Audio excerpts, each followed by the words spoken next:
দেখুন, আমরা একটা স্বাধীনতা পেয়েছিলাম 1947 সালের 15ই আগস্ট। আর আরেকটা স্বাধীনতা পশ্চিমবঙ্গের মানুষের হৃদয় উপলব্ধি হয়েছে, সেটা হচ্ছে 2024-এর 4ঠা মে। এখন এটাকে স্বাধীনতার সাথে তুলনা করা হচ্ছে এই কারণে, বিশেষত গত 15 বছর তৃণমূল কংগ্রেসের সময় মানুষ তার অধিকার, বেঁচে থাকার অধিকার, সেটা কোথাও হারিয়ে ফেলেছে। আমরা যখন রাজনৈতিক দল হিসেবে ভারতীয় জনতা পার্টি, আমাদের মাননীয় প্রধানমন্ত্রী যখন স্লোগান তোলেন যে বাঁচতে চাই বিজেপি তাই, সেটা আমাদের এই পশ্চিমবঙ্গের মানুষের যে দমবন্ধকর পরিস্থিতি, সেখান থেকে বেরিয়ে আসবার প্রথম উক্তি ছিল।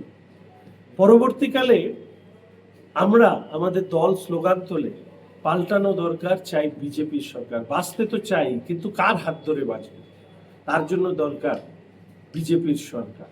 এবং সর্বশেষে আমরা বলি যে ভয় আউট, ভরসা ইন, আর সেই ভরসার নাম হচ্ছে মাননীয় প্রধানমন্ত্রী। ফলে স্বাভাবিকভাবে এই তিনটে স্লোগানকে সমন্বিত করে যে প্রচার, এবং সেই প্রচারের ফলে মানুষের মধ্যে আস্থা এবং আত্মবিশ্বাস তৈরি করা, ভোটের ফলাফল, তার পরবর্তীকালে বাজেট, এবং বাজেটের পরে এর আগে আমরা বিগত শাসক দলের বিরুদ্ধে একটি চার্জশিট প্রকাশ করেছিলাম। সেই চার্জশিটে মূলত তারা কি কি অন্যায়গুলো করেছে তার থেকে সেটাকে বন্ধ করা এবং একটা নতুন দিক নির্দেশিকা দেওয়া, তা আমাদের মাননীয় মুখ্যমন্ত্রী শ্রী শুভেন্দু অধিকারী মহাশয় দিয়েছে।